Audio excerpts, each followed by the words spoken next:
Bonjour, bienvenue au podcast Latte froid avec Gabrielle de Bisous Bonne Nuit. Pascal de Rêver mieux et Caro de Maman pour toi.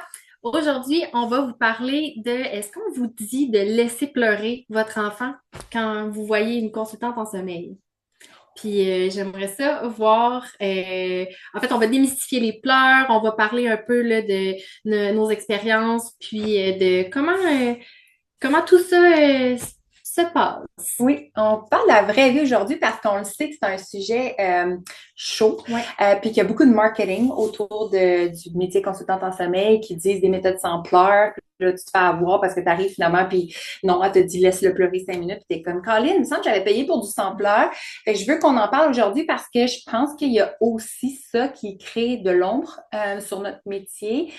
Je pense qu'on est trois filles qui le font avec notre cœur. On est trois filles qui ont à cœur la santé de nos enfants, leur développement, le lien d'attachement.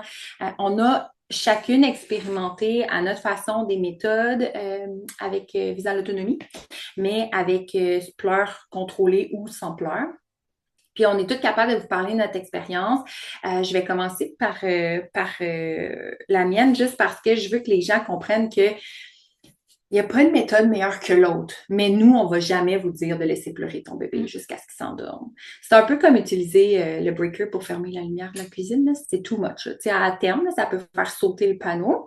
Ce n'est pas des méthodes qu'on recommande. Puis ce qui est plate, c'est que cette méthode-là, c'est elle qui fait couler plus d'encre sur les réseaux sociaux. Il y a une étude qui a été faite en 2012 par Method Miss qui expliquait qu'ils ont testé chez un enfant une technique de sommeil. Et l'enfant a sécrété beaucoup de cortisol pendant cette technique-là. Mais ce qui n'est pas dit en sous-titre, c'est que cette technique-là, c'était une méthode Cry It Out. C'est un enfant qui est amené à l'hôpital. Oui, oui. Tu emmènes ton enfant à l'hôpital, tu le donnes à l'infirmière qui va mesurer le cortisol à l'endormissement, au réveil. L'enfant n'était pas dans un environnement rassurant. On le sait que l'odorat, c'est un des sens les plus développés chez les enfants qui vient calmer le petit système nerveux. Fait que l'enfant n'est pas avec son parent. Il ressent pas, tu sais, c'est pas les odeurs de la maison. Puis let's go, endors-toi. Clairement qu'il y a du cortisol qui Ben a été oui. sécrété. Mais vous savez quoi? Même à ça, l'étude n'a jamais dit que c'était mauvais. Le cortisol est sécrété dans plein de situations, comme à chaque fois que tu échanges ta couche, quand il vit de la frustration, les vaccins, lorsqu'il est né. Il va être vécu aussi par l'allaitement. Si tu en as beaucoup dans ton lait, là, tu peux en transmettre dans le fond.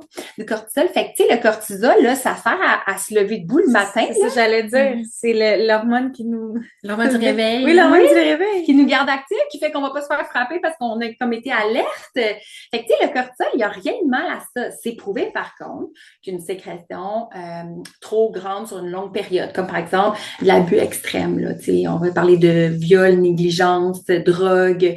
Vraiment, là, quand ça arrive, il y a une sécrétion de cortisol qui est à long terme sécrétée. On le sait même pour les adultes, là, les Oui. gens qui sont trop anxieux, qui vont pas bien gérer là, leur taux de cortisol, il y a des impacts sur la santé, là, on le sait.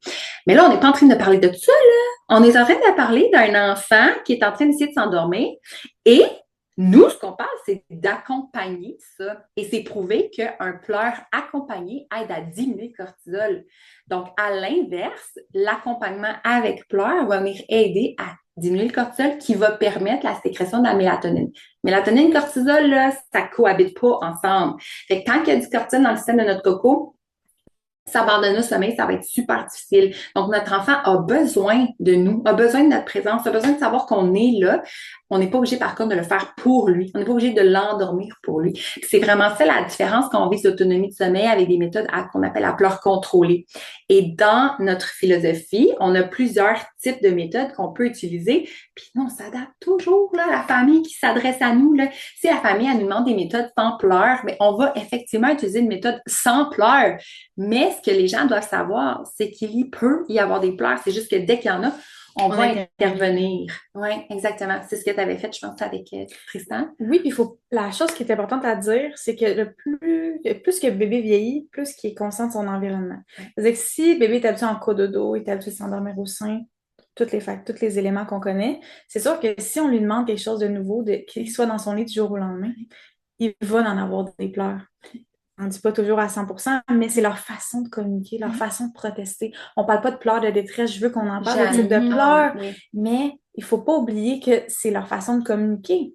Donc, moi, comme je parle souvent, c'est qu'avec mon fils, il n'y avait pas de pleurs parce que à ce moment-là, à 3 mois, c'était pas un bébé qui pleurait beaucoup. Aujourd'hui, chigneux, pleureux, tout le kit, OK? Là, on a tout le paquet, là. Mais à ce moment-là, j'ai pris le bon moment. Je me suis dit, c'est le bon moment. Après une bonne routine, les routines, c'est tellement important, on ne le dira jamais assez. Après des bonnes routines qu'ils connaissaient, bain, crème, doux. Tu sais, vraiment, justement, qu'ils se sentent tranquillisés, un bon temps d'éveil dans son lit, pas trop fatigué, parce que si on met bébé dans son lit trop fatigué, ben, c'est sûr qu'il va avoir des pleurs parce que c'est pas parce qu'il est abandonné, c'est parce qu'il est trop fatigué. Fait qu'on veut toujours venir en tant que consultante en sommeil, essayer de voir le bon temps d'éveil pour que quand un bébé est déposé dans son lit, il soit pas trop fatigué, évidemment. Mais moi, quand j'ai commencé à être consultante en sommeil, c'est parti de là. C'est parti que moi, je vais apprendre mon bébé à s'endormir de façon autonome. Ce que je connaissais moi au début, c'était une des choses qu'on travaillait. Mais je me suis dit, moi, je veux que ça marche avec mes valeurs à moi. Je veux me sentir bien dans comment j'accompagne mon enfant. Puis je veux pas avoir le cœur serré, serré, serré quand je fais ça. Parce que sinon, je serais pas cohérente puis constante dans mes interventions. Et il va le ressentir parce qu'on appelle ça des neurones miroirs. Les enfants ressentent nos émotions. Puis ben, c'est pour ça qu'on fait ça, c'est pour ça qu'on est allé vers Bédaine urbaine. J'ai fait mes recherches, puis c'est ça que j'ai trouvé qui fonctionnait avec ce que je voulais. C'est pour ça qu'on est ensemble les trois, c'est qu'on a une philosophie pareille, on a le même type d'émotions par rapport à ça. Puis c'est pour ça qu'on vous en parle aujourd'hui, c'est qu'on veut parler justement des choses qu'on entend, des choses qu'on voit, qui viennent nous chercher droit au cœur, parce que c'est pas comme ça qu'on est. Puis ça vient un peu tâcher notre réputation. Puis tu sais, c'est important de justement de bien, on en a déjà parlé, mais de bien choisir votre consultante, sur comment l'approche, le discours qu'elle a, l'espèce de chimie que vous avez aussi avec votre consultante. Mais c'est important de savoir que si vous demandez des modifications au plan parce que vous n'êtes pas nécessairement d'accord ou que cette approche-là ne vous convient pas nécessairement, ben c'est un red flag si votre consultante ne veut pas changer l'approche et ne veut pas modifier ou la personnaliser selon vos valeurs.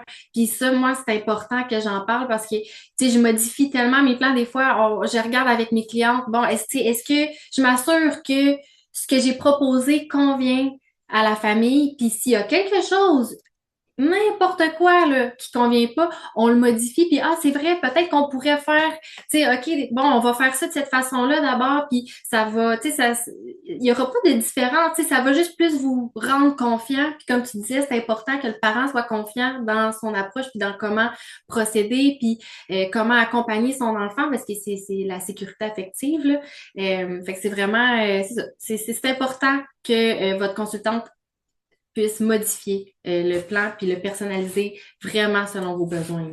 Ce que je dis à mes clients, ce que je dis à mes clientes aussi, c'est toujours malléable. Tu sais, si on choisit un forfait de 5 jours, par exemple, puis que finalement, après, on sent qu'on a besoin de plus, ben, on aura besoin de plus. Je vais pas pousser une cliente à aller vers un certain forfait parce que, malheureusement, ben, ça marche pas dans le type de méthode que tu veux. Non, faut être malléable en tant que consultante. Faut y aller selon vous, les parents. C'est quoi le tempérament aussi de votre enfant? Si c'est un enfant qui réagit fort, parce qu'il y en a des enfants qui réagissent fort rapidement. Puis on parle pas de détresse ici, on parle juste d'un enfant c'est ça, qui réagit plus vite. Puis il y a des enfants qui ont un tempérament plus calme, plus posé, que ça, on sait que ça peut aller un peu plus rapidement, mais on ne sait jamais finalement. Il faut s'adapter. Puis ça, c'est vraiment important. Les chances d'un succès sont aussi élevées chez un enfant qui réagit fort qu'un enfant qui a un tempérament là, plus bébé, bon bébé. Là.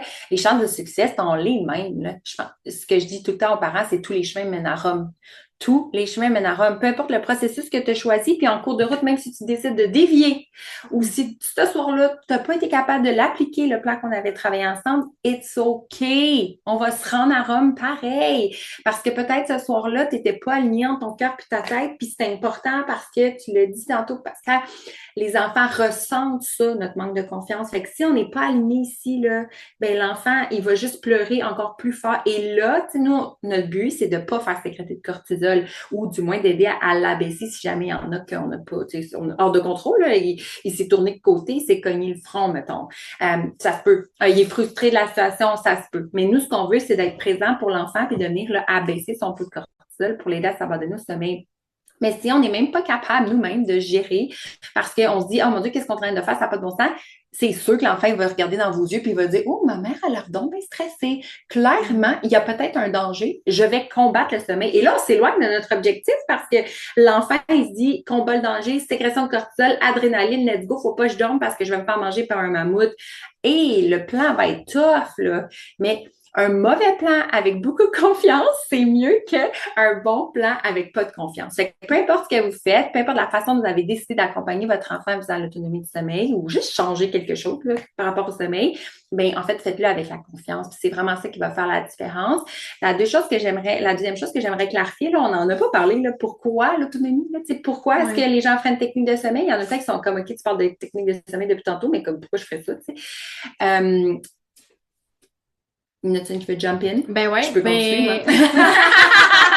Ben certainement. Ben tu sais, dans le fond, pourquoi c'est quand le parent est complètement épuisé, mais avant même de l'épuisement, c'est quand les habitudes que vous avez en ce moment, qui sont pas, je tiens à dire, c'est pas parce que c'est une habitude que c'est une mauvaise habitude, mais c'est quand les habitudes qui sont en place ne vous conviennent plus et ou ne conviennent plus à votre enfant. Tu sais, si vous faites par exemple du cododo, puis tout le monde est heureux, mais votre enfant se réveille constamment parce que il se ramasse en diagonale, puis tu sais la tête d'un côte, puis tout ça, puis là, tu sais, au final, votre enfant bouge beaucoup, puis il est plus bien non plus, ben c'est peut-être un moment de penser à transférer vers la bassinette ou tu sais de l'amener dans sa chambre ou de penser à une autre stratégie. Fait que tu sais, c'est à partir du moment où ça ne vous convient plus et que ça ne convient plus à votre enfant qu'on va changer les habitudes de sommeil. Tu sais, c'est là qu'on va généralement instaurer l'autonomie du sommeil, principalement. Puis on en a parlé, l'autonomie du sommeil. On n'est pas ici en laissant pleurer bébé jusqu'à temps qu'il s'endorme. Parce que ça, selon moi, ça crée pas des bases solides. Je le dis à mes clientes, moi, je préfère que ça prenne plus de temps, qu'on y aille un peu plus en douceur, mais que les bases soient là. Parce que je l'ai fait avec mon enfant, vous l'avez fait avec vos enfants. Puis on veut un bébé qui soit capable de s'auto-apaiser lui-même avec ses propres techniques. Que ce soit mettre ses doigts dans sa bouche, mettre son pouce dans sa bouche, ça suce, prendre son toutou, se coller à son toutou. Et j'ai vu des enfants battre des jambes. C'est quand même drôle, là. C'est tourner la tête. Il y a plein de choses que bébé peut faire que pour nous, ça semble quand même assez drôle, tu sais, c'est quand même cocasse, mais que pour eux, ça les réconforte. Puis c'est normal, puis il faut les laisser voir qu'est-ce qu'ils préfèrent pour l'amener tranquillement vers l'autonomie, pour ils vont savoir quand ils sont déposés dans le lit, ils prennent leur toutou, ils font ce qui est super pour eux, pour le réconfort, puis ensuite ils s'endorment dans le temps qu'il faut pour eux, selon sa pression de sommeil, etc. Et non parce que bébé est tellement fatigué qu'il s'est endormi. Parce que selon moi, ben, sur le long terme, malheureusement, quand la prochaine régression va arriver, ben, tout va être décousu, je pense, personnellement. Puis c'est ça part de là, nos conditions. Ouais, ça part vraiment de là. Je dis toujours aux parents, tu sais, apprendre quelque chose de nouveau à notre enfant peut créer la frustration ou de l'incompréhension, des peurs. C'est quoi que tu es en train de faire? Maman, c'est pas comme d'habitude. Moi, j'étais habituée de me faire endormir sur ton sein, collé à toi, dans ta chaleur. Bon, puis là, tout d'un coup, je me retrouve dans ma bassinette, les yeux en l'air, avec juste un petit toutou ou des fois même rien. Puis là, je sais comme pas quoi faire. Mais ce que je veux que les parents sachent, c'est que faire cette transition-là de pas autonomie à autonomie, il va y avoir exactement la même réaction que si aujourd'hui, avec ma fille, je faisais le chemin inverse. Si mon enfant s'endort en autonomie depuis la naissance, puis que tout d'un coup, je décide de l'amener en cododo, crois-moi que le cododo va être tout qu'un challenge. Là. Elle va comme vouloir me dire, tasse-toi, qu'est-ce que tu fais? Puis là, elle va pleurer parce que maintenant, elle va devenir trop fatiguée. Elle va se dire, je veux juste avoir la paix, puis avoir mes outils. Pourquoi tu me touches? Pourquoi tu me flattes? Je veux pas. Ça va être aussi challengeant. Et pourtant, je suis pas en train de maltraiter mon enfant, là. Je suis juste en train de changer ses habitudes. Fait que je veux que les parents comprennent que l'autonomie, c'est pas de la maltraitance. C'est un outil qu'on donne à notre enfant. Mais je sais pas si les gens y savent, mais apprendre l'autonomie de ça à un enfant, ça sert pas juste à dormir. Ça sert à aller, tu l'as dit tantôt, auto-réguler, trouver ses façons de s'auto-réguler, hein, ses émotions. Et ça l'aide à s'abandonner au sommeil. Mais on va voir que développer ça l'aide autant le jour comme la nuit. On va voir que les périodes de jeu autonomes vont être plus fréquentes, vont mieux se passer, vont être plus longues, ils vont avoir moins besoin, tu sais, dans l'auto, va se calmer plus rapidement seul, tu sais, plus besoin de s'arrêter sur le bord de l'autoroute tout le temps. L'enfant va vraiment développer des choses qui vont lui servir jour comme nuit. Puis ça, c'est tellement un beau cadeau à offrir offrir son enfant parce que on le voit, tu sais, en garderie, en milieu familial ou en garderie, il y a des bonnes chances que notre enfant doive apprendre son autonomie du sommeil. Ils vont peut-être pas le faire à la méthode qu'on voulait. Fait que je vous invite à, tu sais, à prendre conscience que c'est à un moment donné, ça va arriver. Mais la bonne nouvelle, c'est que l'autonomie, ce que ça l'amène, c'est que l'enfant s'est endormi au même endroit qu'il se réveille. Et donc, ça vient renforcer son petit sentiment de sécurité. Puis c'est pour ça qu'on la recommande souvent, l'autonomie. C'est pas la seule solution. Ça se peut que le cododo fonctionne très bien pour toi, que ce soit la solution qu'on mette en place. Ça se peut qu'endormi dans les bras, on continue parce que ça va bien. Mais la journée où tu n'arrives même plus à déposer ton enfant, la journée où dès que tu bouges, là, tu te lèves debout pour essayer, là, puis dès que tu bouges un petit peu ton petit doigt, là, ton enfant il se réveille, là, ben oublie ça, là. Tes deux solutions, c'est le cododo ou l'autonomie. T'as pas d'autre choix parce que tu pourras jamais le déposer, puis c'est pas réaliste de dormir dans une chaise personne toute sa vie, puis c'est pas sécuritaire non plus, tu sais. Fait que je pense que l'autonomie, c'est une façon parmi tant d'autres, mais c'est aussi surtout la cerise sur le sundae.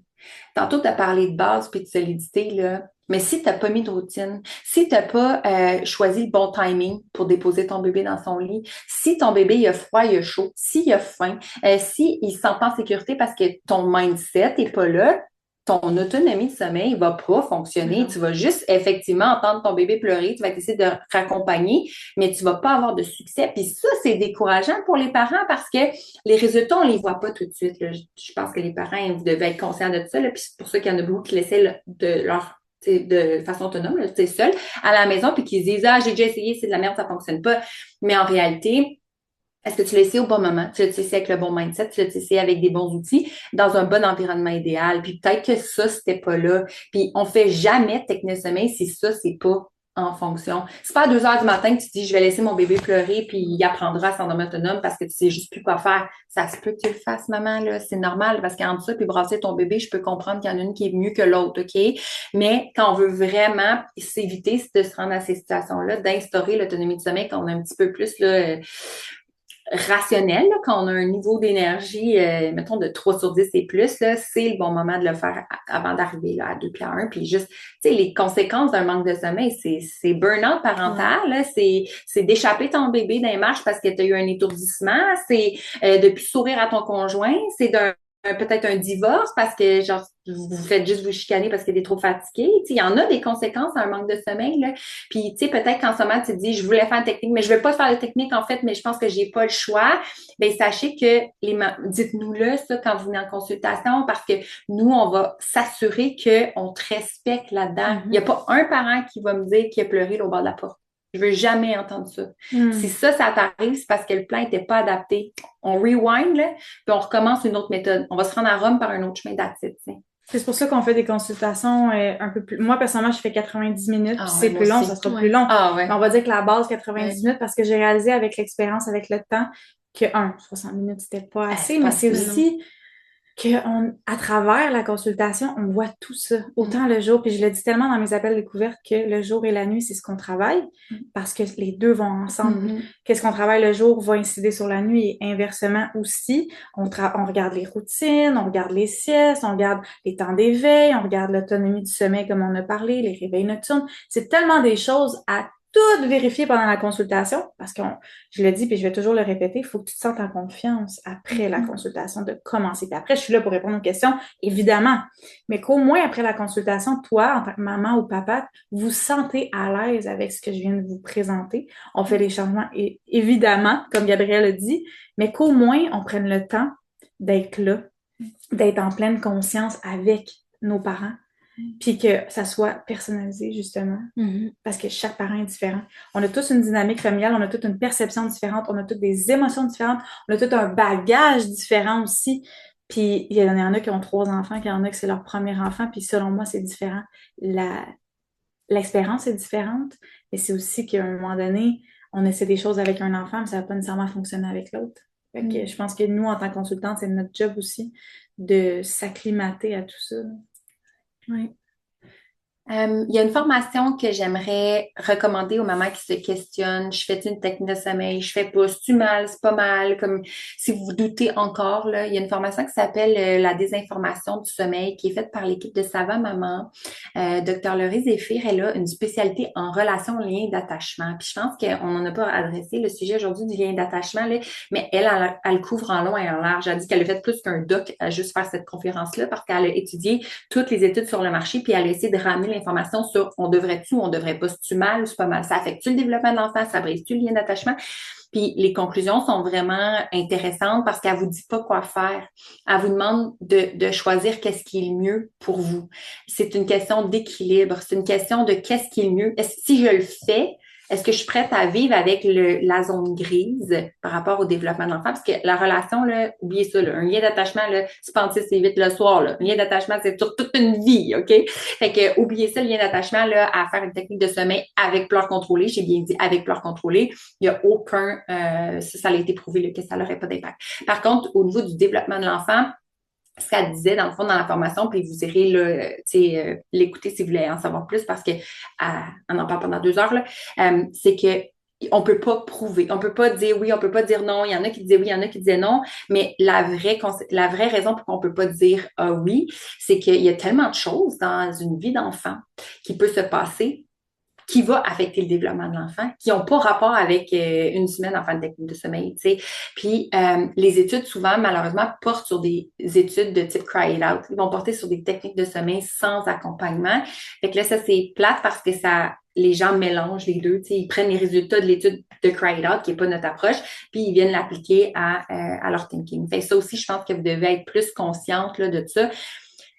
Mélanie Bilodeau, dans son tome 2, elle parlait qu'ils ont fait une étude sur, c'est pas elle, mais elle raconte, qu'ils ont fait une étude sur un enfant qui était à la vue d'un clown, seul dans une pièce. Ils ont fait venir un clown, l'enfant s'est mis à paniquer sa vie. Ils ont mesuré le taux de cortisol, clac, ça l'a monté dans le tapis. Ils ont refait exactement le même exercice, mais ils ont emmené son parent qui était juste à côté, à sa hauteur, avec un bras sur les épaules. Et le cortisol a pas augmenté, mais la réaction était la même. L'enfant criait, hurlait, il avait peur, mais au niveau du cortisol, il n'y en a pas eu. Wow. C'est fou, là. Ça veut dire qu'un plat accompagné ne sécrète pas cortisol ou aide à l'abaisser le cortisol, même si ce qu'on voit à l'extérieur en tant qu'adulte, avec nos yeux d'adulte, l'enfant peut quand même pleurer. Puis je pense que c'est ça qui fait que moi, j'avais été convaincue d'aller de l'avant faire une technique de sommeil, dans mes limites, évidemment, puis en sachant que je suis là pour mon enfant. Puis ce que moi, j'ai remarqué, puis ce que je remarque dans ma pratique, c'est que même le lien d'attachement est souvent plus fort parce que c'est un défi de famille de faire ça, de se dire, hey, on a changé ses habitudes, on a réussi ensemble à montrer quelque chose de nouveau à notre enfant, comme quand votre enfant va vieillir, puis vous l'apprenez à marcher, vous l'apprenez à faire du vélo, c'est exactement la même chose, c'est juste que là, votre enfant, il parle pas. Fait que c'est pour ça que c'est anxiogène, tu sais, de savoir est-ce que c'était correct, pas correct. Mais ce que vous devez savoir, c'est que à la fin, votre enfant, là, vous allez le déposer, là, puis il va être tellement souriant dans son lit, là. Il n'a pas appris, c'est pas l'extinction des pleurs, c'est pas pour ça qu'il s'endort, là. C'est vraiment parce qu'il a appris à aimer, apprécier son environnement, puis à s'y sentir en sécurité. Puis il te regarde, puis plus tard, il va te dire, bye, maman, là, comme, bonne nuit, je t'aime. Tu sais, c'est pas, justement, c'est pas de l'extinction des pleurs, puis tu sais, ça, je veux le mentionner parce que ton enfant, là, s'il a un inconfort la nuit, après ça, s'il est malade, s'il fait des cauchemars, moi, il se réveille encore, exactement, là, Ouais. il va se réveiller quand même, puis là, tu sais, tu vas pouvoir être, en fait, tu peux toujours intervenir, mais, tu sais, je veux dire, tu vas le savoir quand ton enfant va avoir besoin de toi, fait que c'est pas l'instinction puis qu'il apprend à plus t'appeler, c'est vraiment, il apprend, en fait, à justement s'auto-réguler pour se rendormir parce qu'on le sait, là, les cycles de sommeil, les adultes aussi, on se réveille entre chaque cycle de sommeil, on est capable de se rendormir. Le bébé apprend la même chose, mais dès qu'il va avoir quelque chose qui fait en sorte qu'il est pas capable, il va vous appeler, là. Exact. Puis vous allez y aller, là. Dans le fond, on élimine les réveils pour mauvais rythme. On élimine les réveils pour je sais juste plus comment me rendormir parce que tu m'as endormi sur ton sein, fait que j'ai besoin de ton sein pour te rendormir. Fait qu'on élimine ces causes de réveil-là. On élimine les causes de j'avais une suce dans la bouche quand je me suis endormie, puis là, je trouve plus ma suce quand je me réveille. Fait que là, la question, c'est on enlève la suce ou on la garde ou on y en met plusieurs, là, tu sais. Mais tout ce qui était là à l'endormissement, on veut qu'il soit là au réveil. C'est pour ça que l'autonomie, vient diminuer le nombre de réveils. Mais si ton enfant a des besoins nutritionnels la nuit, crois-moi, il t'appelle encore pour ses besoins nutritionnels. Puis comme tu disais, si il y a la gastro puis il y a le nez bouché, il va encore se réveiller la nuit. Là. Nos enfants se réveillent encore puis ils nous appellent encore. Là. Oui, c'est pas des robots, là. Exact. Mais tu sais, ce que je trouve beau dans ce processus-là, quand on le fait avec les parents, là, c'est vraiment de voir leurs petits yeux pétillants, regarder leur enfant puis dire comment elle est bonne, comment il est bon. Puis il y a comme une espèce, souvent même le partenaire embarque dans ce processus-là quand vous avez la chance d'avoir de l'aide, là, puis vous pouvez le faire très bien toute seule. J'en ai accompagné beaucoup de solo mom. Mais si vous êtes en plus à 3, ben ça vient encore plus solidifier votre lien à 3 parce que vous venez d'accomplir une mission de famille.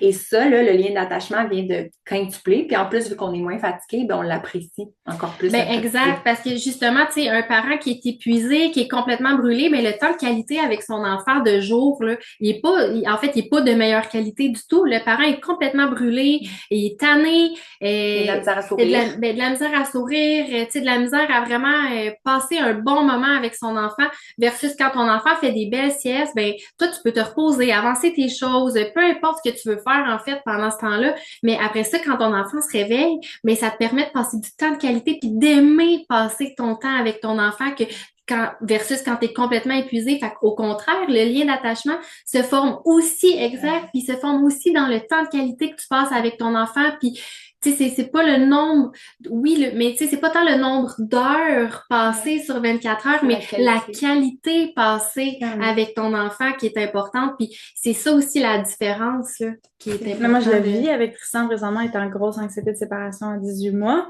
Puis il était malade cette semaine, puis on est allé pour ses vaccins le jeudi, fait que j'étais avec lui toute la journée. Puis c'était l'heure de sa sieste, ça a été rough un peu s'endormir, puis finalement j'ai dû finir la sieste sur moi, ce que je me rappelle pas la dernière fois c'est arrivé. Mais j'ai pas eu de pause pour moi. Ça veut dire que on dit pause, moi, il y a certaines mamans qui aimeront pas entendre ça, mais je l'assume. Une pause pour se ressourcer en tant que parent, en tant que maman.